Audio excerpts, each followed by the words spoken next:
They figured he didn't belong there and told him to clear out of the store. Little did they know, they were talking to the guy who owned the whole darn company. Malcolm Hensley sure didn't look like someone who owned anything on that block, especially not to the folks working inside Alden and Thatcher, that fancy jewelry place on Grant Street in Palo Alto, California. It was a Wednesday early afternoon, and the sun was streaming in through those big windows, bouncing off all those diamonds sitting pretty behind bulletproof glass. The place reeked of expensive perfume and that polished wood smell. Every display case was spotless, and every bracelet, watch, and necklace was sitting just perfect. It was one of those places where quiet was part of the whole image. Malcolm walked in wearing some joggers, a black hoodie, and beat-up running shoes. His hoodie was a little damp around the collar, still drying from the quick workout he'd squeezed in before his next meeting.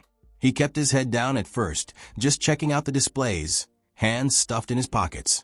Nobody even said hello. Behind the counter, there were two sales associates, a middle-aged dude in a navy suit and a younger woman with a tight bun and a tablet in her hand. They just looked right through him. The guy in the suit kept glancing from Malcolm to the door. After standing near the platinum watch case for about half a minute, Malcolm looked up, caught the woman's eye, and gave her a little nod. Nothing. He moved to the left, closer to where they kept the high-end rings. Finally, the man walked over. He was slow and careful, with a fake smile plastered on his face. "Can I help you with something?" he asked, already sounding tired. Malcolm smiled back, polite as can be. "Just looking for now. Thinking about picking something up for a client." The guy tilted his head a bit. "We usually work by appointment." Malcolm chuckled a little. "Didn't realize I needed a reservation to spend money." The man didn't crack a smile. "We try to maintain a certain atmosphere," he said. "If you're not ready to purchase, we ask that guests avoid handling the merchandise." Malcolm raised an eyebrow. "I didn't ask to touch anything." The man just shrugged a little. "Still, this isn't a browsing store." There wasn't any anger on Malcolm's face, and he didn't seem embarrassed either. He just looked at the man for a few seconds, then glanced around the room again. Cool, quiet, and collected. From the back, the young woman whispered something to the man. Malcolm could hear her tone, though nervous, urgent. The man cleared his throat. "Sir, I'm going to have to ask you to leave." Malcolm's eyes stayed locked on him for another moment. "You sure about that?" he asked, his voice even. "I am," the man replied, crossing his arms. Malcolm let out a breath through his nose. "All right." He turned slowly, walked back out the glass doors, and let them close behind him. No shouting, no scene, just silence. He stepped outside into the California sunlight, reached into his pocket, and pulled out his phone. One tap, then another. "Yeah," he said into the speaker. "Tell Dorian to meet me at the store. Don't bring the car around yet. Give me 20. He ended the call and leaned Ed against the parking meter right outside the shop. For a second, his face went blank. He wasn't angry, wasn't hurt, just plain tired. This wasn't the first time something like this had happened to him. But this time felt different. Somehow. 'Cause he wasn't just some black guy being told he couldn't come into a fancy store. He owned the place. But that wasn't the part that was going to sting the most. Not for them, and not for him either. Dorian showed up 12 minutes later, walking fast with his blazer flapping in the breeze. Still had that Bluetooth thing in his ear. He stopped dead when he saw Malcolm leaning all casual against the meter, sipping on some green juice he'd grabbed from the corner store while he was waiting. "They really did it, huh?" Dorian asked, blinking like he couldn't believe it. Malcolm just nodded once. "The whole thing, from start to finish." "Did they ask your name?" "Nope." "Did you tell them who you were?" Malcolm just gave him a look. "You think I should have?" Dorian shook his head. "Not your job to teach grown folks how to treat people." Malcolm didn't say anything for a minute. He tossed the empty juice bottle in a recycling bin nearby and stood up straight. "Let's go," he said. They walked side by side across the sidewalk and back through those glass doors of Alden and Thatcher. This time, the motion sensors made that little chime sound. The air inside felt cooler now, or maybe it was just his imagination. The same two employees were still there, in the middle of a conversation, laughing about something that stopped quick when they saw Malcolm walk back in. This time, he had a guy in slacks and a sport coat with him, and a little silver pin on his lapel. Dorian carried himself like a guy who was used to giving orders, even when he wasn't saying anything. "Can I help you?" the younger woman started. Dorian cut her off. "You're Naomi, right?" She blinked. "Yes." "And you must be Mr. Rourke." The man looked confused. "Yeah, that's me. I'm Dorian Tate, Director of Operations for Hensley & Company." Naomi's mouth dropped open a little. Mr. Rourke froze. Malcolm stepped forward. "I'm Malcolm Hensley," he said calmly. "You work for me." Coyle's eyes darted from Malcolm to Dorian, then back again. He seemed to shrink a little bit with every second. Malcolm didn't raise his voice, didn't even look angry. "I own this location," he said, "and the brand above the door." Naomi looked down at the tablet she was still holding. "We didn't know," Malcolm interrupted her gently. "No, you didn't. And that's kind of the problem." Coyle opened his mouth to say something, but stopped. "You assumed I didn't belong here," Malcolm continued. "You didn't ask questions, you just made a decision." "I thought," Coyle started. "You thought I looked like someone who didn't have money to spend," Malcolm said. "And even if I didn't, this store isn't built on deciding who looks rich enough to be treated with respect." Dorian leaned against the display case. "We'll be holding a full review of staff interactions across all stores next quarter, starting today." Coyle looked pale. "I didn't mean to offend." "You did," Malcolm said. "You just didn't expect consequences." The room went quiet. Naomi stood stiff behind the counter, her lips pressed. "SE tight." Malcolm looked around at the walls, the glass, all the merchandise. His merchandise. "It's kind of funny," he said. "I spent most of my life working my tail off so I could walk into places like this and not get followed around. I finally bought one, and I still couldn't make it past the second display case." Dorian let out a low sigh. "You want to talk in the back?" Malcolm shook his head. "Nah, let's keep it right here. I want them to hear this." He turned back to Coyle. "You judged me on the wrong scale," he said. "And the truth is, I don't really care about your apology. What I care about is that this happens every single day, to people who don't have the platform to push back." He let those words hang in the air for a second. But Malcolm wasn't done yet. He had more to say, and they were going to hear every word. Malcolm didn't ask anyone to sit down. He didn't need a conference table or a prepared statement. The jewelry was sparkling bright behind the glass, but the atmosphere in the room had completely changed. Nobody was browsing. The door stayed shut. Even the security guard had stepped a little closer, looking unsure whether he should say something or just watch. Naomi's hands were clasped tight behind her back. Mr. Rourke looked like he wished the floor would just swallow him up. Malcolm took a couple of steps toward the counter. "Let me tell you a little about myself." He didn't say it like he was proud or bragging. He said it the way someone might open a drawer and show you a photo from the past. "I grew up in East Oakland. My mom worked 2 jobs, sometimes 3. I didn't get my first real suit until I was 26. Even then, it was secondhand, and I had to teach myself how to tie a tie using a mirror and a YouTube video." Naomi blinked. Her fingers twitched. Malcolm glanced at her. "You ever been followed in a store just because of what you're wearing?" She didn't answer. He looked at Coyle. "You ever walk into a room and just know before you even open your mouth that your voice isn't going to carry the same weight as the guy standing next to you?" Coyle shook his head once, looking almost ashamed. "See," Malcolm continued, "what happened today isn't about me being upset because I wasn't recognized. I don't need that. I came in here today not as some kind of test, but just to feel the vibe. That's all. And you showed me everything I needed to know." Dorian stayed quiet, arms crossed, his eyes watching every reaction. This was Malcolm's moment, and he knew better than to interrupt. "You judged me the second I walked in that door," Malcolm said. "Not based on my tone, not based on my words, but based on the cut of my hoodie." Naomi opened her mouth to speak, but again he stopped her with a small wave of his hand. "I'm not angry," he said, "but I am disappointed. Because I bet if I came in here wearing a Rolex and a tailored jacket, you would have offered me champagne." The security guard, a young guy named Mateo who'd been keeping his distance, stepped forward a little bit. Mr. Hensley, I just want to say, I'm sorry, sir. I didn't know either. Malcolm nodded. I appreciate that, Mateo, and I mean it. But this isn't just about who knows what. It's about what people assume, WH. And they don't know. Coyle glanced nervously at Dorian. What happens now? Malcolm didn't answer right away. He looked down at a ring case filled with platinum bands, then back up. Now, he said slowly.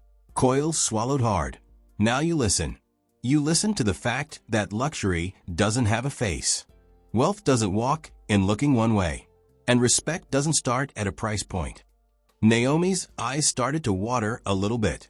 She looked like she'd seen her reflection and didn't even recognize herself. This brand, my brand, was built on the backs of people who were overlooked, Malcolm said. People who had vision but no invitation. People who had taste but no access. He stepped a little closer. Alden and Thatcher was known for being exclusive. That's why I bought it. Not to keep it exclusive, but to open it up. To remind people that quality has nothing to do with who you expect to walk through the door. The silence in the room was heavy now, not awkward, just full. But Malcolm wasn't finished building his message. The next part was going to go even deeper, and it wouldn't be easy for them to hear. Malcolm didn't move. He just stood there, still in his hoodie and joggers, owning the room in a way that didn't need anybody's approval. This wasn't about power. This was about presence. And everybody felt it. We're going to talk about what happens next, he said. But not just about this store. Not just about today. He turned to Dorian. Let's bring them in. Dorian stepped outside and motioned towards the sidewalk. A few moments later, 2 more people walked in. One was Elise Lamont, Malcolm's head of client experience. The other was Zayden Sturgis, a quiet but sharp regional trainer who'd helped build the retail culture for Hensley and Company across 6 cities. Naomi's eyes darted back and forth between them. Mr. Rourke cleared his throat, but didn't say a word. Elise gave a soft smile. We're not here to punish anybody. We're here to show you something. Malcolm nodded. Because what happened today isn't rare. And it's not just you. It's how this industry was built. I've had high net worth clients tell me they've had to bring an assistant with them just to be treated with respect. You think that's right? Nobody answered. Zayden stepped forward. We train on product. We train on language. But too many of us never got trained on people. On judgment. On unconscious decisions that feel small but carry a lot of weight. Coyle looked down at the ground. I thought I was being careful. Malcolm didn't scold him. You were being selective. You were protecting a space you assumed needed protecting. But what you really did was close the door on someone who built it. Elise handed Naomi a small stack of cards. These are real stories from real clients. Anonymous. But every one of them came from a Hensley or Devlin store. Read the top one. Naomi's voice shook a little as she read aloud. Walked in with my teenage son. No one spoke to us until a white customer entered. Suddenly 3 people asked if they could help her. We left, never went back. She paused. Swallowed. I'm sorry, she said quietly. Irene stepped in. You know what's tough? That customer probably didn't say anything. They didn't argue. They just took their wallet somewhere else. And that hurts more than words. He turned to Coyle. You've been with the company 7 years, right? Almost 8? You're a good salesman. That's why you're here. But selling jewelry isn't about judging who looks like money. It's about making every person feel like they belong here. That's how you build loyalty. The room was still. The sound of a delivery truck passed by outside. But nobody even looked. Naomi blinked back another tear. I didn't think I was that person. You're not the only one, Malcolm replied. But you were that person today. And now you've got a choice. You can be better, or you can be comfortable. Zayden stepped up again. Starting tomorrow, all sales staff will go through a new human-first training program. Not sensitivity training. Not a checklist. We're going to talk. We're going to listen. And it's going to be uncomfortable sometimes. But that's the only way this changes. Mr. Rourke looked at Malcolm. Do I still have a job? Malcolm looked back at him, his face showing absolutely nothing. That depends on whether you're here to protect a commission or to serve people. But even in this confrontation, Malcolm wasn't trying to break them. He was trying to break the cycle. And the most important part was still coming. Malcolm didn't rush the moment. He looked around the showroom one more time. The floors gleamed. The lights were cool-toned and sharp. Everything in the store just screamed precision. And yet, what had just happened couldn't be fixed with a simple polish. This isn't about one awkward moment, he said. This isn't even about one bad call. He stepped back, arms relaxed at his sides. Let me tell you about a friend of mine. He's worth 8 figures. Owns a tech firm in Phoenix. Drove his old, beat-up Jeep to a luxury dealership just last month. They didn't even let him past the welcome mat. Malcolm shook his head, a half-smile playing on his lips at the absurdity of it all. You know what he did? He walked out, went 2 miles down the road, bought 2 cars, paid in full, left a tip so big the saleswoman cried. Zayden gave a small grunt. Happens all the time. It does, Malcolm said. And that's the thing. You never know who's walking in. But more importantly, you never know what they're carrying. Some people walk in with cash. Others walk in with pride. Some walk in trying to forget what they just went through that morning. And all they want is to feel human. Not sized up. Not ignored. Naomi stood a little straighter now. Not defensive anymore. Just listening. I don't need this store to be trendy, Malcolm continued. I need it to be honest. People are tired of walking into rooms where the temperature changes as soon as they enter. He looked around again. It's not always loud. It's not always hostile. Sometimes it's just silence. A hesitation. A glance. Dorian chimed in for the first time since they'd re-entered. We've got data from over 200 clients across 14 stores. Same pattern. Same feedback. Tuma. White people of color, women, and younger customers saying they feel like they gotta prove something before anyone even makes eye contact. Mr. Rourke rubbed his eyes.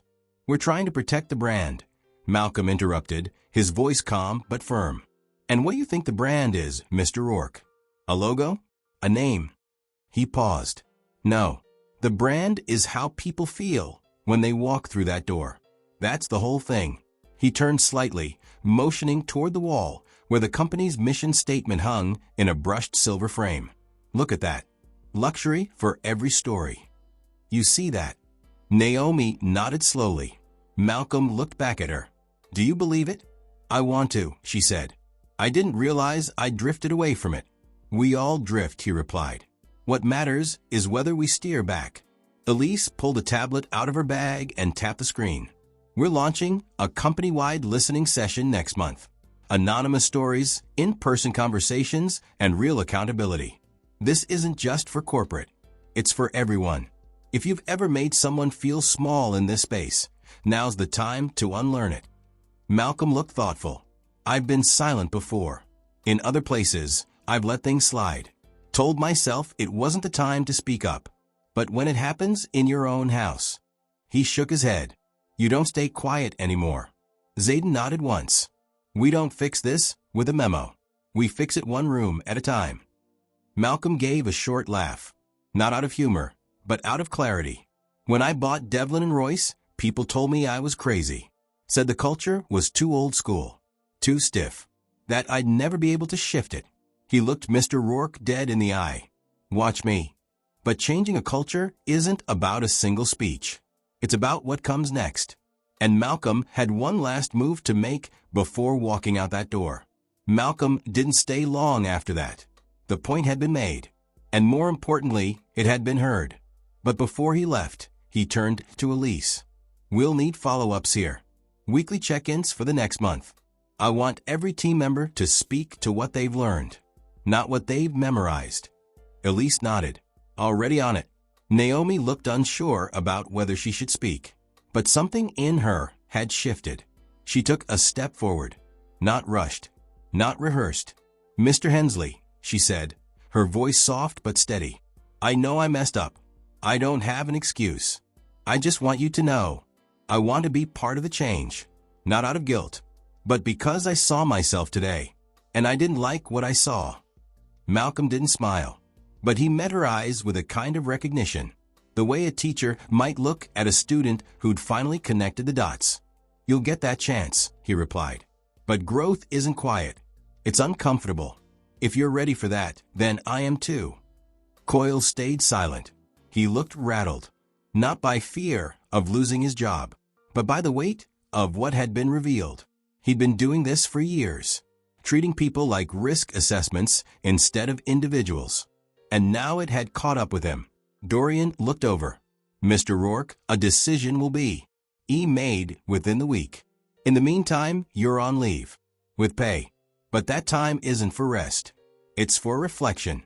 You're going to write up your version of today. Everything you thought, everything you did, and what it taught you. If we believe it's honest, you'll be back. If not, we'll move on." Coyle nodded quietly. No defense. No anger. Just a man who'd been forced to look at himself through a different lens. Malcolm turned to the security guard. "Mateo, right?" "Yes, sir. I appreciated what you said earlier. That matters. Keep speaking up, even when it's not your job." Mateo looked surprised. "I will, sir. Thank you." As Malcolm walked towards the door, he paused beside the case where he'd been standing earlier, right before being told to leave.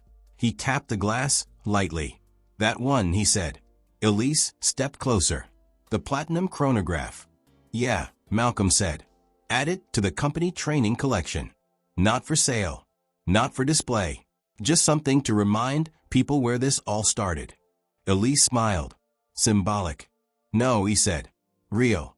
They walked out into the California afternoon.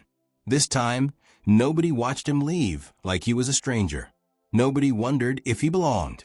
He didn't say much on the way back to the office. Just sat in the back seat of the company SUV, scrolling through emails, occasionally looking out the window. Dorian finally broke the silence. "You okay?" Malcolm nodded. "Yeah." Dorian waited a second. "You think they'll change?" Malcolm took a moment. "Some will, some won't. But that store's not the same anymore. That moment, what happened in there, nobody forgets that." They pulled into the parking garage under the Hensley and Company headquarters. The elevator doors closed. Malcolm looked at his reflection in the metal paneling.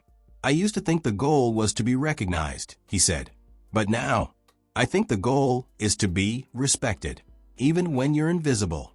But before this story ended, Malcolm wanted to make sure the lesson didn't just stay inside four walls. He wanted to say something to the people watching, the ones who've been through it, too. There are some moments in life you don't plan for, but they stick with you, not because of how loud they are, but because of what they reveal. For Malcolm Hensley, that afternoon inside his own store wasn't about ego. It wasn't even about the insult. It was about the quiet truth so many people live with, being judged before you've even opened your mouth. Later that evening, Malcolm sat alone in his office. The sun was down, and most of the building had emptied out. He had the lights low, the city humming quietly outside the window.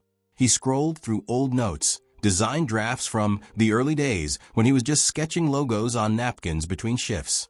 He remembered all of it. The way security used to tail him at department stores. The job interviews where they looked shocked when he walked in. The silent elevator rides where nobody made eye contact. That moment in the jewelry store was just another brick in the wall he'd been climbing for decades.